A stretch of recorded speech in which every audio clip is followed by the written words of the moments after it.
Olá galerinha, sejam bem-vindos para mais uma aula de História. Eu sou o professor Carlos, professor de História, e hoje iremos estudar sobre o segundo governo de Getúlio Vargas, que ocorreu entre os anos de 1951 a 1954. Galerinha, Getúlio Vargas venceu as eleições para a presidência da República na eleição presidencial de 1950.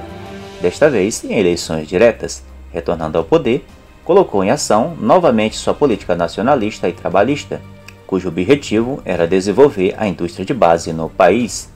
Implementou acordos com banqueiros e empresários norte-americanos, abrindo incentivos financeiros e tecnológicos para as primeiras indústrias automobilísticas e equipamentos elétricos pesados no país. Em contrapartida, o governo seria responsável pela produção de energia necessária para o funcionamento das indústrias. Em 1952, foi criado o Banco Nacional de Desenvolvimento, e em 3 de outubro de 1953 foi aprovado a Lei 2004, criando a Petrobras, responsável pelo monopólio estatal da exploração do petróleo, refino e transporte. O governo Vargas também foi marcado por várias reivindicações e vários conflitos entre nacionalistas que apoiavam o governo e grupos que queriam abrir a economia do país ao capital estrangeiro. Esse embate mobilizou vários setores da sociedade, envolvendo trabalhadores, empresas e parlamentares do Congresso Nacional, principalmente depois da abertura da Petrobras, que tinha como lema "O petróleo é nosso". A política nacionalista de Vargas foi duramente criticada pelos Estados Unidos, que apoiavam os interesses das empresas estrangeiras sediadas no Brasil, principalmente as estadunidenses.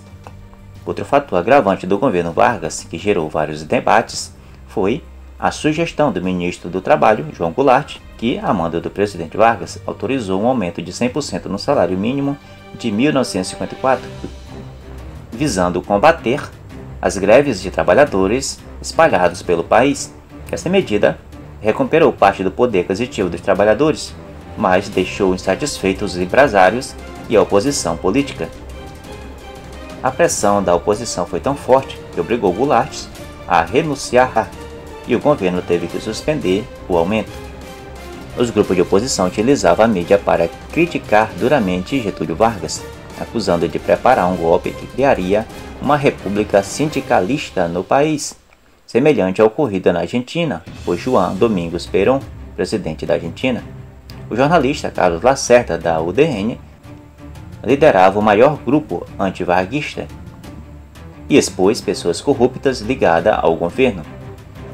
Em 1954, Carlos Lacerda foi vítima de um atentado, do qual levou um tiro no pé, e não teve a mesma sorte foi o major da aeronáutica, Rubens Weiss, que, ferido gravemente, foi a óbito.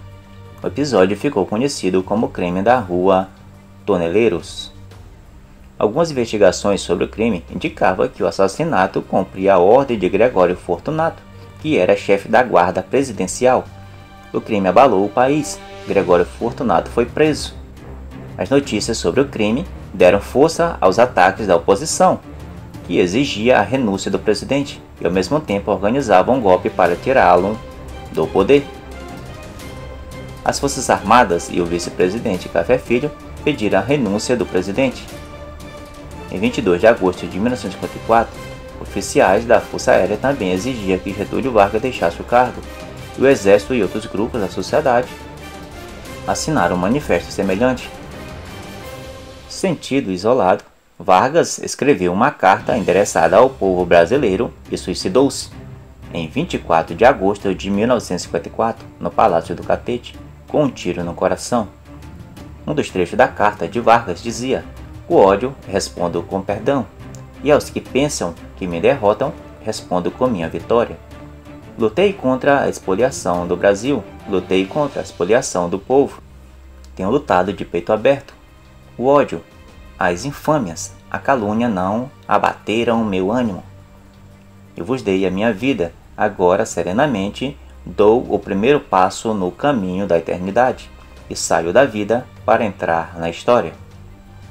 Galerinha, o suicídio de Vargas comoveu grande parte da população e contribuiu para impedir que os militares tomassem o poder sobre a liderança de Lacerda. Nos 17 meses que faltavam para o final do mandato de Vargas, a presidência foi exercida interinamente pelo vice-presidente Café Filho até novembro de 1955, quando foi obrigado a deixar o cargo por problemas de saúde. E em seu lugar, o presidente da Câmara dos Deputados, Carlos Luiz, ocupou a cadeira de presidente da República, sendo em seguida passado para o presidente do Senado, Nereu Ramos. Juscelino venceu as eleições, mas numa tentativa de golpe antecedeu sua chegada ao poder, sendo finalmente exercido em 31 de janeiro de 1956, tendo como vice João Goulart. Galerinha, espero que vocês tenham gostado da videoaula de hoje. Se você gostou, não deixe de deixar aquele joinha, inscreva-se no nosso canal se você não está inscrito e acione o sininho para receber notificações. Até a próxima videoaula. Tchau, tchau.